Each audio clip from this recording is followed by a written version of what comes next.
Ajo që është kryesorja është që e kam deklaruar që shumë fillim të konfliktit kur u vra Khamenei, kam thënë që Khamenei ka pranuar të vritet. Jo se ka vrarë vetëm, po ka pranuar të vritet sepse ai qëndroi në shtëpi, në të njëjtën kohë që pritet çdo sekond që do fillonte sulmi. Dhe vdekja e Khameneit bëri atë që të unifikoj të gjithë shtetin iranian, duke unifikuar gjithashtu edhe popullin iranian, që të gjithë njerëzit apo të gjithë mediat treguan që do ngrihet sepse u vra Khamenei, u vran disa lider, komandant, dhe populli tashmë do ngrihet edhe do bëhet.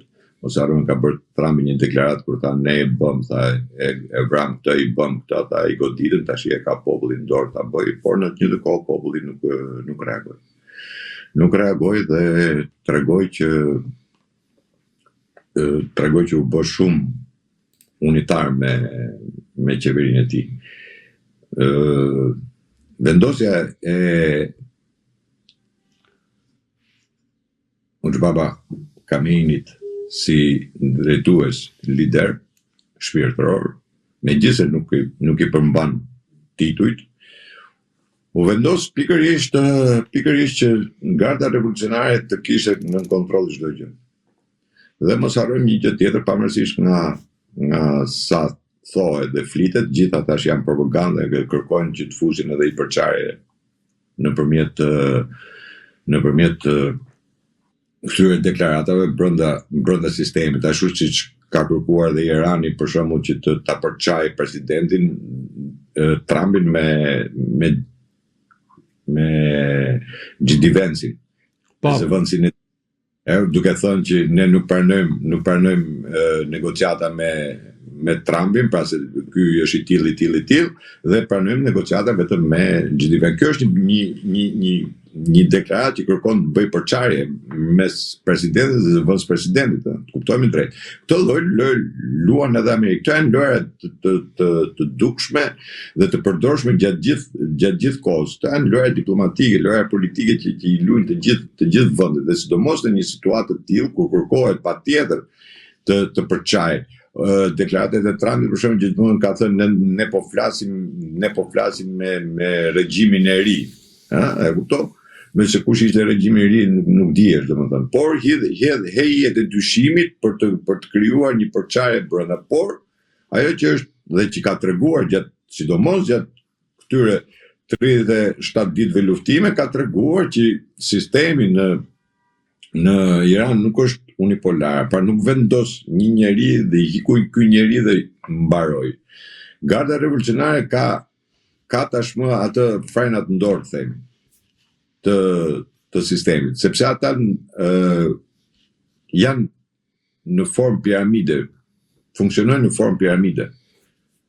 Pra, çka do të thotë që vendimet i merr garda, dhe kur u zgjodh Khamenei i ri, ishte këshilli që vendosi. Aty nuk vendos presidenti, as kryetari i parlamentit. Aty ka këshill. Edhe vet lideri i tyre shpirtëror nuk vendos nëse këshilli është kundra. Ka një sistem tjetër, themi, sepse edhe zgjedhja bëhet në këtë lloj forme. Pikërisht kjo është rruga që ata kanë zgjedhur, pra këtë lloj regjimi kanë futur. Ky lloj regjimi nuk të lejon përçarje. Se para që është atje është garda revolucionare, pastaj vjen ushtria. Pastaj vje presidenti, vje kryetari i parlamentit. Pra, këta nuk janë se kanë fuqi.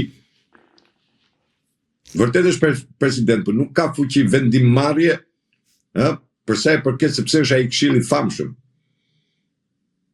i Ayatollavit të tjerë. Nuk dimi që ta krahasoj, domethënë gjesh një tip krahasimi tjetër se si funksionon atje. Atje funksionon ndryshe, funksionon në mënyrë kapilare gjëja.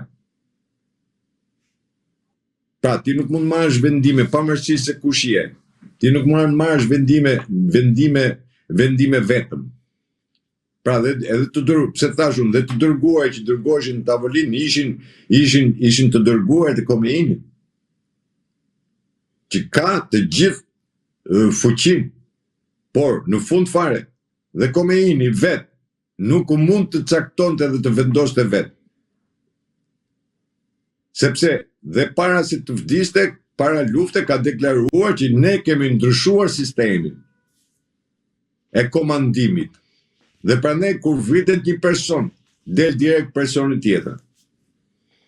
Pra nuk kalon absolutisht asgjë.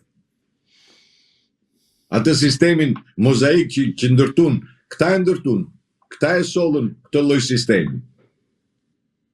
Pra çfarëdo që të ndodhi, nuk mund të ketë revolt, sepse të kesh revolt apo të përdorësh një grup shteti, duhet të kesh gardën e cila është gardian.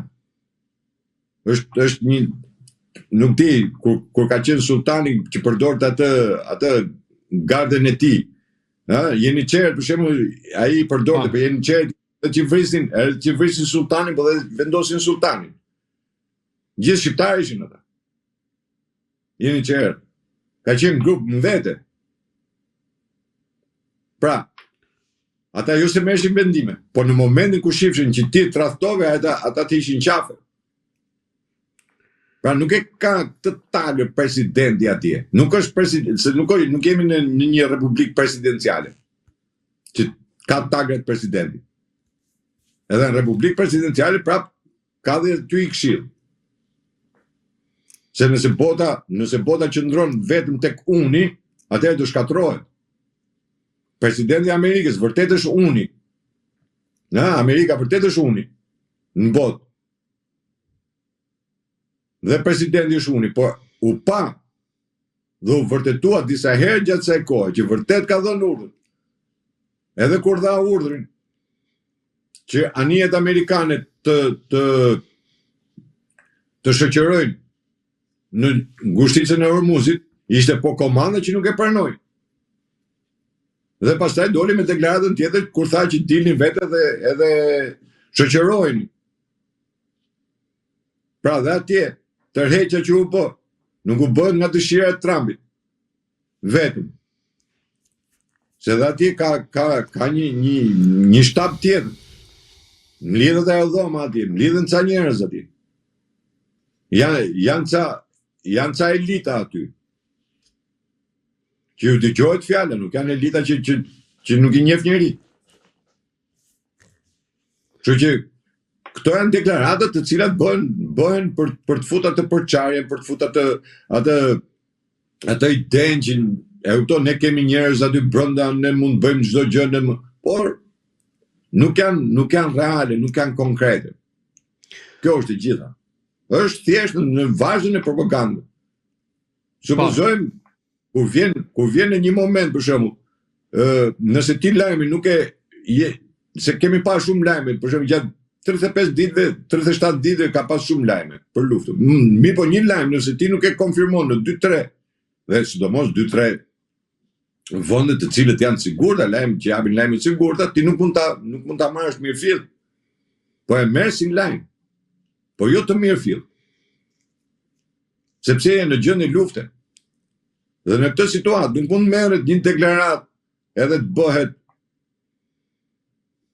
Sa herë kemi pas gjithë 37 ditëve, Trumpi një deklaratë ka bërë mëngjes, pastaj atë çka ka thënë mirë se ka kundërshtuar drejtë, ka kundërshtuar ndar. Pse janë deklarata momentale këto. Këto janë për t'i dhënë frym, për të bërë atë euforinë, për të përdorur propagandën tek populli jot, për të bërë atë politikën tek populli jot. Po për t'i dhënë ushtarëve edhe një farë ritmi. Këto njifen që në luftë gjithmonë njifen këto. Propaganda ka shkatruar botën në kohë paqe.